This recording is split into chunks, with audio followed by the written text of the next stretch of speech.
Hindi ito ordinaryong digmaan. Sa ibabaw, isa lang itong alitan sa pagitan ng dalawang makapangyarihang bansa, mga sigawan ng mga lider, mga lihim na sandata, mga sundalong palihim na gumagalaw sa dilim, Israel sa isang dulo, Iran sa kabila. Ang buong mundo parang humihinto sa bawat putok ng balita.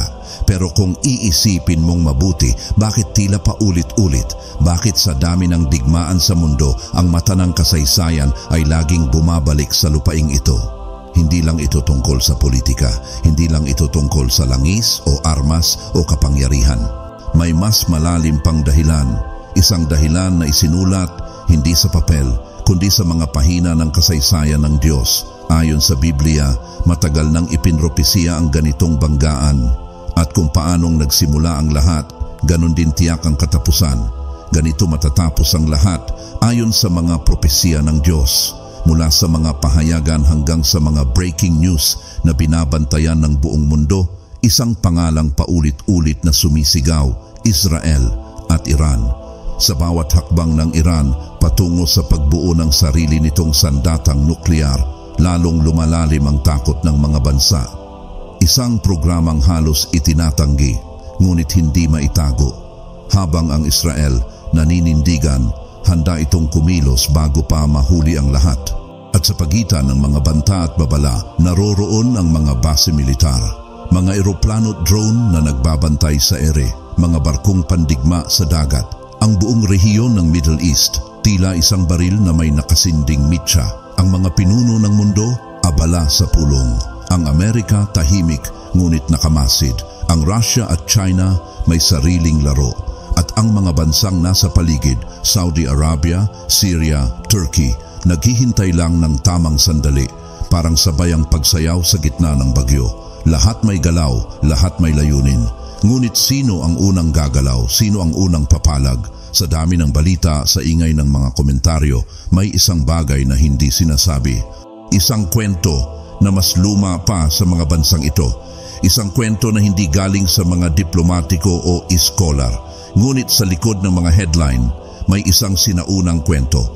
Isang kwento ng digmaan, propesya at isang wakas na matagal nang inilaan. Sa gitna ng kaguluhan, tahimik na bumubukas ang sinaunang aklat. Hindi dyaryo, hindi balita, kundi ang salita ng Diyos na sa loob ng libu-libong taon ay naghihintay lamang na muling pakinggan. Sa aklat ni Ezekiel, Kabanata 38 at 39, isinulat ang isang propesya, isang pangitain mula sa Diyos mismo tungkol sa mga huling araw. Ikaw, O Gog, pinuno ng lupain ng Magog, pupunta ka mula sa malalayong hilaga kasama ang maraming bansa. Mga hukbong tulad ng ulap sa sakop sa lupain ng Israel. Isang napakalaking koalisyon ng mga bayan, lahat nagkakaisa para sa isang layunin, ang pabagsakin ang bayan ng Diyos. At sa listahan ng mga bansang kasama, mababasa ang Persya, isang pangalan na sa kasalukuyan kilala natin bilang Iran.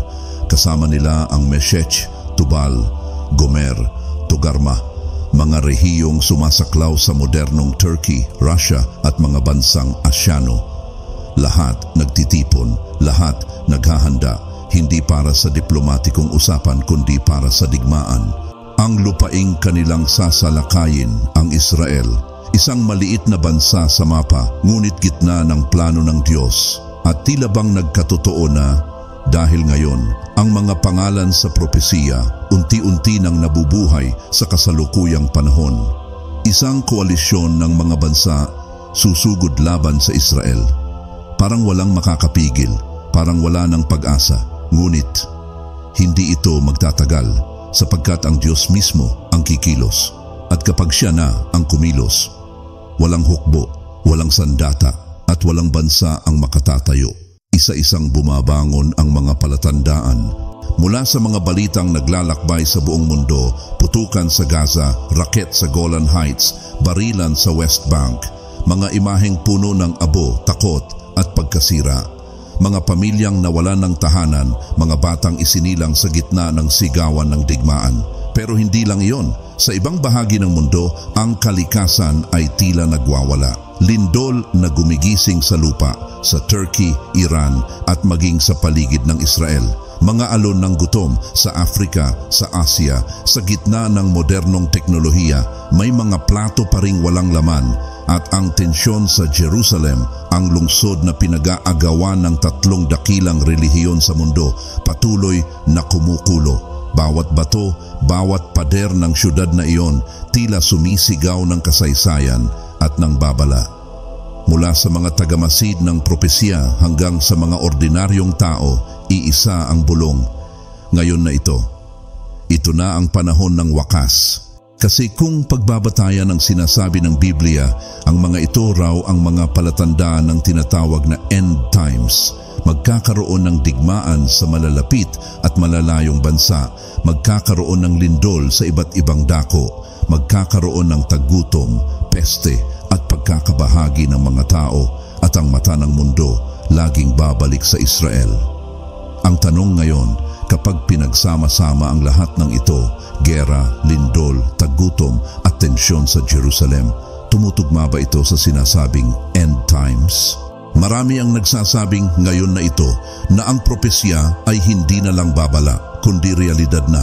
Ang mga palatandaan unti-unti nang nagkakatotoo, isa-isa, dahan-dahan, ngunit tiyak.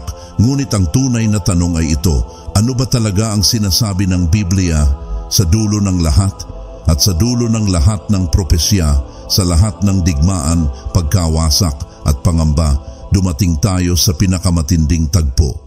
Ang aklat ng pahayag o revelation. Isang aklat na puno ng hiwaga, simbolo at mga pangitain mula sa mismong langit. Dito isinulat ni Juan ang nakita niyang mga bagay na darating, hindi bukas kundi sa huling mga araw ng sanlibutan. At sa gitna ng mga panaginip ng pagsabog, halimaw, trompeta at 7 tatak, naroon ang isang pangalan na bumabanggit ng pinakadakilang labanan sa kasaysayan ng sangkatauhan, Armageddon. Isang lambak sa Israel na magiging entablado ng huling digmaan. Hindi na ito tungkol sa teritoryo, hindi na ito usapang politika. Ito ay harapang paghaharap ng kabutihan at kasamaan. Sa isang panig, ang mga bansang nagkaisa laban sa Diyos, isang hukbo ng kasinungalingan, kapangyarihan at kadiliman. Pinamumunuan ng Antikristo ang huwad na tagapagligtas na linlang ng mundo.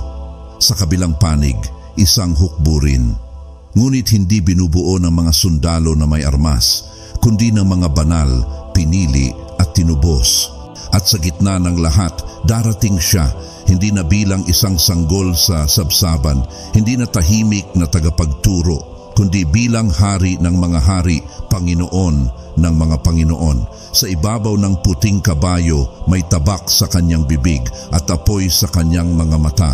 Si Kristo na bumalik, hindi para mamuno sa isang simbahan, kundi para husgahan ng buong mundo. Sa sandaling iyon matitigil ang lahat ng argumento.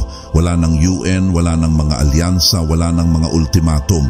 Ang huling salita ay hindi mula sa Israel, hindi mula sa Iran, hindi mula sa Amerika o Russia o kahit anong makapangyarihang bansa, kundi mula sa anak ng Diyos. At sa kanyang pagbabalik, matatapos ang lahat, ang digmaan, ang kadiliman, ang kasalanan, ang kamatayan, at magsisimula ang isang kahariang walang hanggan, isang bagong langit, isang bagong lupa. Ang katapusan ayon sa pahayag ay simula ng tunay na buhay. Kung ang lahat ng ito ay totoo, kung ang mga digmaan sa ating paligid ay hindi lamang kasaysayan, kundi katuparan ng matagal nang isinulat. Kung ang bawat putok ng baril, ang bawat sigaw ng protesta at ang bawat gumuho sa lupa ay bahagi ng isang mas malaking plano. Isa lang ang tanong na hindi mo kayang iwasan. Handa ka na ba? Hindi lang ito kwento ng Israel. Hindi lang ito tunggalian ng Iran o Amerika. Hindi lang ito para sa mga eksperto ng propesya o mga relihiyosong eskolar. Ito ay kwento mo. Kwento ng kaluluwa mong naghahanap ng liwanag sa gitna ng dilim. Kwento ng puso mong pinipilit intindihin ang kaguluhan sa paligid. Kwento ng isang nilikhang gaya mo na hindi aksidente kundi bahagi ng plano ng Diyos. Kasi sa huli, hindi bansang makapangyarihan ang huhusga sa iyo. hindi politiko, hindi digmaan, kundi ang Diyos na lumikha sa iyo at bumalik para iligtas o hatulan ang bawat isa sa atin. Kaya ngayon, habang may panahon pa, tanungin mo ang sarili mo. Kapag dumating ang wakas na iyon, saan ka lulugar? Kasama ka ba sa mga tumatayo para sa liwanag o bahagi ng mundong nahulog sa kadiliman? Ang propesiya ay unti-unti nang natutupad. Ang mga palatandaan ay hindi nalihim at ang pagbabalik ni Kristo ay hindi katang-isip. Ito na ang panahon para pumili. Hindi lang ito kwento ng mga bansa, ito ay kwento ng kaluluwa mo.